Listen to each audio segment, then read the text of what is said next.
우리가 세상을 살아가는 원동력이 되게 하는 것 중에 하나가 뭔가 하면은 희망이라는 것입니다.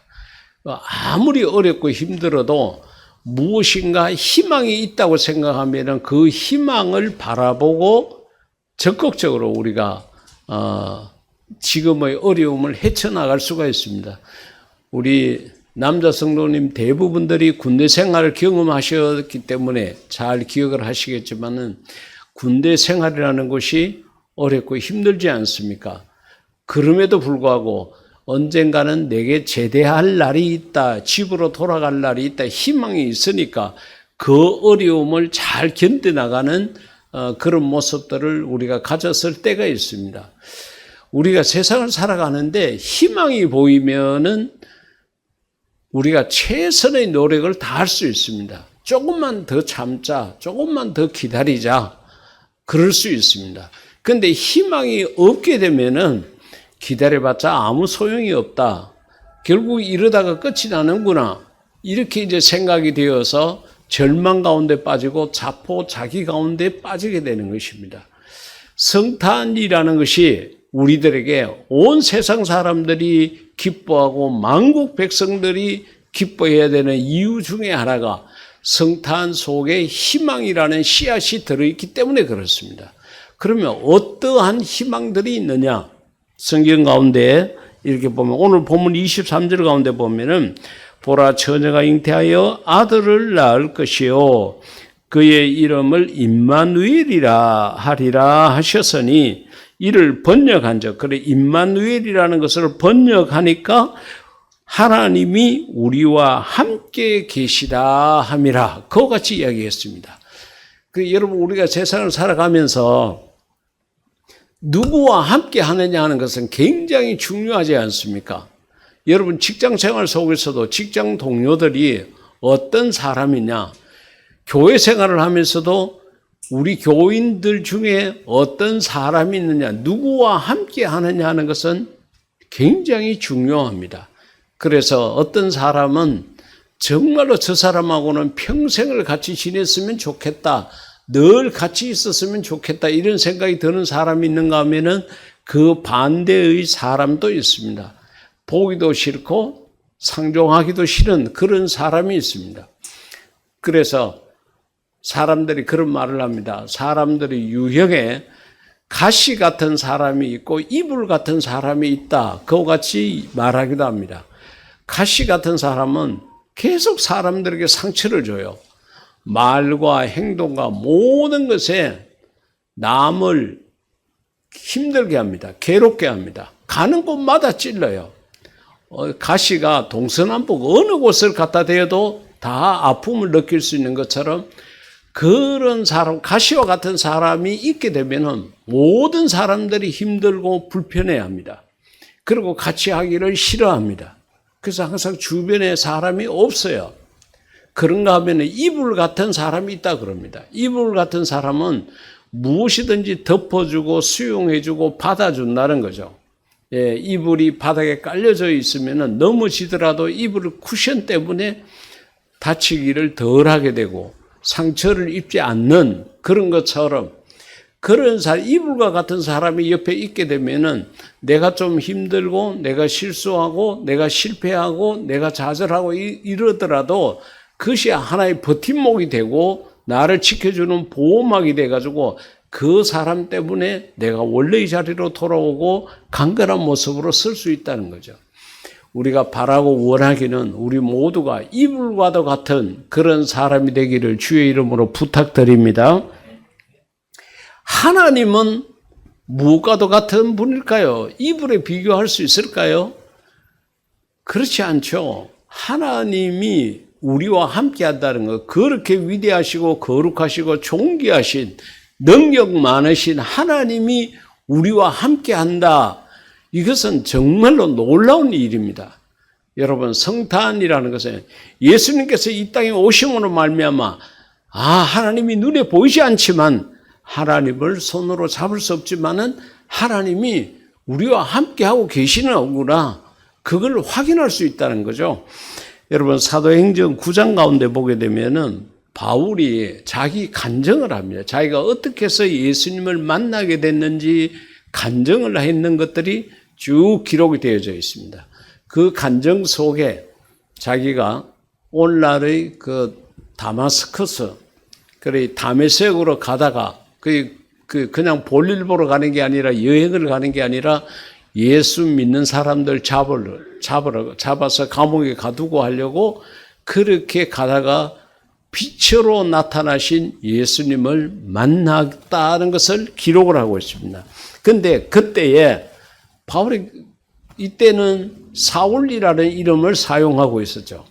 깜짝 놀랐습니다. 원체 그 빛이 강렬하고 그렇게 되니까 뒤에 읽어보게 되면은 사흘 동안 시력을 회복하지 못하고 앞을 보지 못했다고 이야기를 했습니다. 그래 그 빛에 거꾸러져서 누구시냐고 그렇게 물었습니다. 그때 예수님께서 하신 말씀이 뭔가 하면은 나는 너가 박해하는 예수라. 그와 같이 이야기를 했습니다.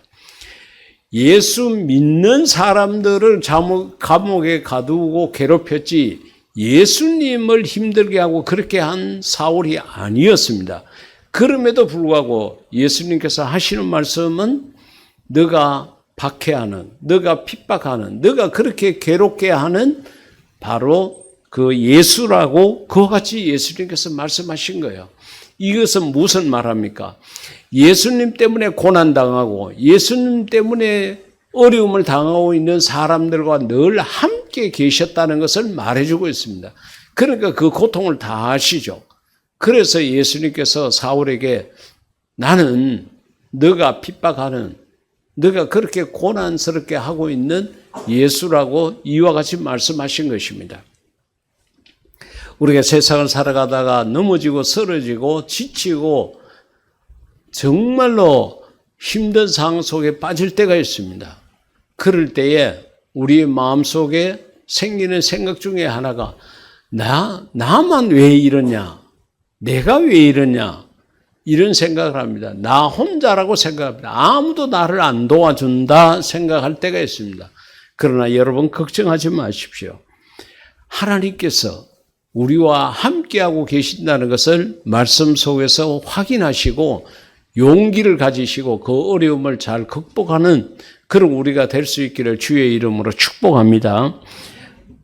어렵고 힘들수록 예수님 이름 때문에 특히 박해를 받고 어려움을 당할수록 우리 하나님께서 우리와 함께하고 계신다는 이 믿음을 가질 필요가 있습니다. 아마 온 세상에 나가서 복음을 전하는 선교사님들이 아마 이러한 믿음을 갖고 그 사역을 감당하고 있지 않겠나? 그렇게 우리가 짐작해 볼 수도 있습니다. 또한 요한복음 3장 16절 가운데 보면은 성탄이 우리에게 희망이 되는 것은 예수님께서 우리를 사랑하신다는 것을 알 수가 있습니다. 하나님이 세상을 이처럼 사랑하사 독생자를 주셨으니 이는 그를 믿는 자마다 멸망하지 않고 영생을 얻게 하려 하심이라. 그와 같이 이야기를 했습니다. 하나님 자체가 사랑이십니다. 그리고 하나님께서 우리를 사랑하신다고 말로만 그렇게 하지 아니하시고 하나님께서 독생자를 우리를 위해서 이 땅에 보내신 거예요. 그리고 그 독생자 예수님을 십자가에 못 박고 우리를 살려내신 겁니다. 그러니까 우리는 정말로 하나님 입장에서 봤을 때는 독생자보다도 더 귀한 존재입니다. 세상 사람들은 우리를 별것 아닌 것으로 생각을 합니다. 아무것도 아닌 것으로 생각을 하지만은 그러나 여러분 그렇지 않습니다. 하나님은 우리를 얼마나 귀하게 보시고 얼마나 우리를 보석같이 다루시는지 눈동자같이 여기신다 이렇게도 표현을 한 것이 있습니다. 그렇기 때문에 세상 사람들이 나를 알아주지 않더라도 거기에 실망하지 말고 우리를 위해서 나를 살리기 위해서 독생자를 주시는 하나님을 바라보고 그 사랑의 호수 안에서 살아갈 수 있기를 주의 이름으로 부탁을 드립니다. 여러분들이 사랑하는 사람이 있으면은 무엇을 주잖아요. 예. 사랑한다 그러면서 아무것도 안 줬다 그러면은 그건 사랑이 아닐 수 있습니다. 그냥 입으로 하는 사랑은, 말로만 하는 사랑은 하나님 사랑하고는 거리가 멉니다. 하나님께서 말로만 우리를 사랑한다, 사랑한다 이렇게 한 것이 아니라 독생자까지 주셨고, 그 독생자 예수님은 이 땅에 오셔서 정말 하나밖에 없는 목숨을 우리를 위해서 주셨잖아요. 그 하나님을 믿고 그 예수님을 믿는다고 하는 우리가 사랑하지 못하고 남에게 베푸는데 인색하고 사랑을 나타내지 못한다 그러면은 우리의 믿음은 거짓되고 헛것일 가능성이 많습니다. 당연히 하나님을 닮아야 되고 예수님을 닮아야 됩니다. 근데 우리가 모든 것을 내 중심으로만 생각을 하고 내 호주머니를 잠그고 내 지갑을 단단히 넣어놓고 남들에게 이 성탄절에도 하나 베풀지도 못하고 베풀지도 않고 지나간다 그러면은 우리는 하나님을 믿는 사람이 아닐 수 있습니다. 그러니까 하나님께서 우리에게 말로만 사랑한다고 그러지 않고 독생자 주셨고 그 독생자 예수님은 우리를 위해서 목숨을 주셨지 않습니까? 우리가 이 사랑을 본받는 자가 되기를 주의 이름으로 부탁드립니다. 그리고 요한일서 4장 90절 가운데 보면은 하나님의 사랑이 우리에게 이렇게 나타난 바 되었으니, 그게 하나님께서 우리를 사랑한다 그랬는데 어떻게 우리에게 사랑으로 다가왔느냐?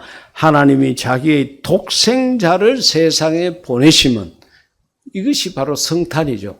독생자를 이 땅에 보내신 그로 말미암아 우리를 살리려 하심이라. 여러분, 우리가 죽을 수밖에 없었는데 하나님께서 우리를 살리기 위해서 예수님을 이 땅에 보내셨다는 거죠. 그러니까 우리로 봐서는 정말로 기뻐하고 감사하고 즐거워해야 되는 날입니다. 사랑은 여기 있으니 우리가 하나님을 사랑한 것이 아니요 하나님이 우리를 사랑하사 우리 죄를 속하기 위하여 화목 제물로 그 아들을 보내셨음이라. 화목 제물로. 정말 하나님과 우리가 죄 때문에 가까이 할 수 없는 존재가 되었는데 예수님을 이 땅에 보내심으로 말미암아 그 예수님이 하나님과 우리 사이를 화목하게 하는 화목 제물이 되셔서 우리가 예수님을 믿는 믿음으로 하나님을 아버지라 부를 수 있게 되었고 하나님 앞으로 갈 수 있게 되었다는 거죠. 그러니까 여러분, 이 성탄은 우리들에게 정말로 하나님의 그 큰 사랑을 우리가 알 수 있게 해주신 그런 거룩한 사건이고 위대한 하나의 역사입니다. 또한 요한복음 3장 17절 가운데 보면은 성탄으로 말미암아 우리가 살 수 있는 구원의 길이 열렸음을 알 수 있습니다. 하나님이 그 아들 예수님을 세상에 보내신 것은 세상을 심판하려 하심이 아니요 그 예수님으로 말미암아 세상이 구원을 받게 하려 하심이라. 할렐루야. 그렇죠. 이 예수님이 이 세상에 오신 날을 온 백성이, 만 백성이 기뻐하고 감사하고 즐거워해야 될 이유는 우리를 살리기 위해서, 우리에게 구원의 길을 열어주시기 위해서 오셨다는 거죠. 그렇기 때문에 우리가 감사하는 겁니다. 우리가 예수님이 오시지 않았다 그러면은 우리는 멸망의 길로 갈 수밖에 없었습니다. 선택의 여지가 없습니다. 그런데 예수님께서 오셔서 하나님으로 갈 수 있는 길을 열어놓았어요. 예수님이 십자가에서 우리의 모든 죄를 다 감당하심으로 말미암아 이제 우리가 죄 씻음 받은 그런 존재가 되어서 하나님을 아버지라 부르며 예수님 때문에 하나님 앞에 갈 수 있게 되었다는 거죠. 구원을 받게 되었다는 겁니다. 그렇기 때문에 온 세상이 기뻐하고 즐거워해야 될 이유가 여기에 있습니다. 여러분, 구원은 예수 그리스도로 말미암아 이루어지게 되고 예수님 밖에는 없습니다. 온갖 이단들이 이런저런 구세주 이야기를 하고 자기네들이 여러 가지 모양으로 논리와 이론을 내세우지만은 그건 다 거짓됩니다. 예수님 이름 외에는 구원받을 만한 이름을 우리에게 주신 일이 없다고 말씀하시지 않았습니까? 하나님 앞에서는 그 시간까지 이 예수님을 굳게 믿으시기를 주의 이름으로 부탁드립니다. 그리고 마태복음 5장 8절 말씀을 보면은 마음이 청결한 자는 복이 있나니 그들이 하나님을 볼 것이며 그랬는데 여러분 예수님께서 이 땅에 오심으로 말미암아 우리가 하나님을 볼 수 있는 하나님을 만날 수 있는 하나님과 더불어 살 수 있는 그런 길이 또 열리게 되었습니다. 요한계시록 20장 6절은 더 상세하게 이야기를 합니다. 이 첫째 부활에 참여하는 자들은 복이 있고 여러분 우리의 부활이라는 거 첫째 부활이라고 그랬는데 이것은 우리가 이 세상을 살다가 결국은 다 죽지 않습니까? 그래 다 죽었을 때 그러나 예수님이 다시 이 땅에 오시게 되면은 그때 예수님을 믿고 죽은 신자, 교인이 아닙니다. 교회만 다녔다고 그렇게 구원받는 게 아니라 신자, 믿는 자라야 됩니다. 예수님을 믿는 신자들은 전부 다 부활을 하게 됩니다. 예. 예수님이 공중에 그 데살로니가 전서 4장에서 천사장의 나팔 소리와 함께 이루어진다고 그와 같이 표현을 했습니다. 구름을 타고 공중에 계시고 천사들이 이 땅에 죽은 모든 사람들 가운데 예수님을 믿고 죽은 사람들을 전부 다 부활시켜서 공중에서 주님을 영접하게 된다고 그와 같이 이야기를 하지 않았습니까? 그렇게 되었을 때에 우리가 예수님을 잠깐 구름 위에서 만나고 헤어지는 것이 아니라 항상 주와 함께 있게 된다고 이야기를 했는데 바로 그때에 우리가 하나님과 더불어서 이 첫째 부활에 참여하는 자들이 바로 그때에 다 부활한 자들입니다. 그러면 둘째 부활이 있느냐? 둘째 부활이 있습니다. 예수 안 믿고 죽은 자들, 죽으면 끝인 것 같지만 절대 그렇지 않습니다. 행한 대로 다 받아야 됩니다.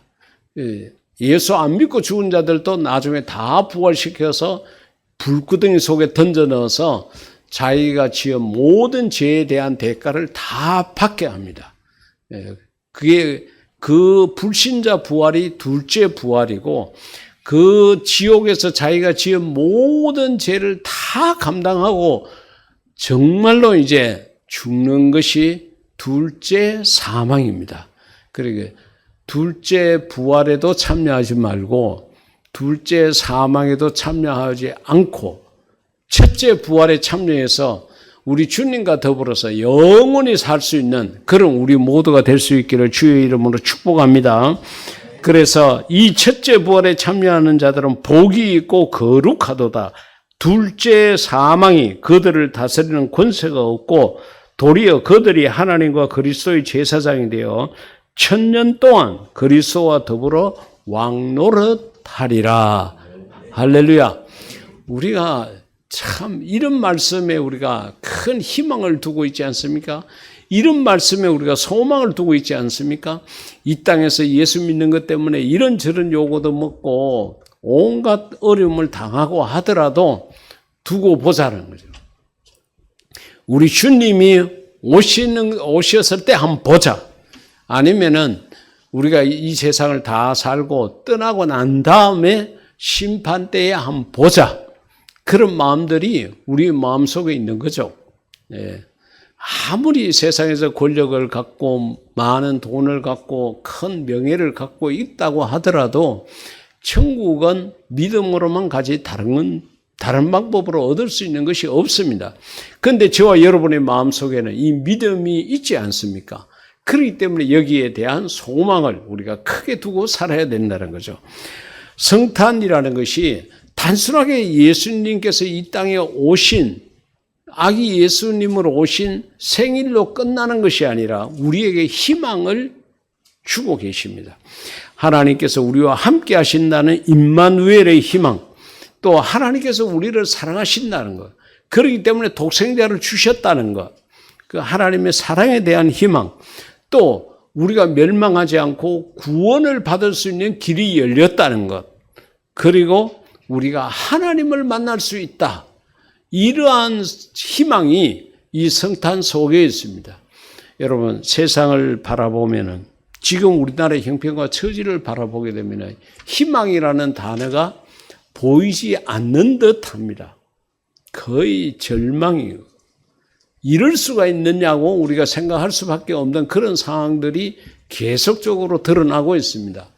그러나 여러분, 사람을 바라보지 말고 세상을 바라보지 말고 예수님을 바라보고 성경 속에 나타나 있는 이 일들 속에서 희망을 바라보는 그런 자가 되기를 주의 이름으로 부탁드립니다. 예수님의 성탄은 우리에게 희망을 주었습니다. 내가 세상을 살아가는데 어렵고 힘든 일이 있다고 하더라도 예수님에게 있는 이 소망의 끈을 놓지 마십시오. 여기에서 희망의 빛을 찾도록 노력하십시오. 반드시 예수 안에는 정말로 우리가 알지 못하는 그런 희망이 들어 있습니다. 절대로 세상 사람들 하는 이야기 듣고 내 눈으로 보이는 거 보고 이게 다라고 생각하지 말고 한숨 쉬지 말고 절망하지 말고 어렵고 힘들수록 더욱더 우리 주님을 바라보는 그런 우리 모두가 될 수 있기를 주의 이름으로 축복합니다. 이 시간 우리 다 같이 기도할 때에 하나님 성탄을 통해서 내 마음 속에 더 큰 희망을 가지는 그러한 일이 있게 해달라고 우리 다 같이 내 자신의 믿음을 위해서 기도하시겠습니다.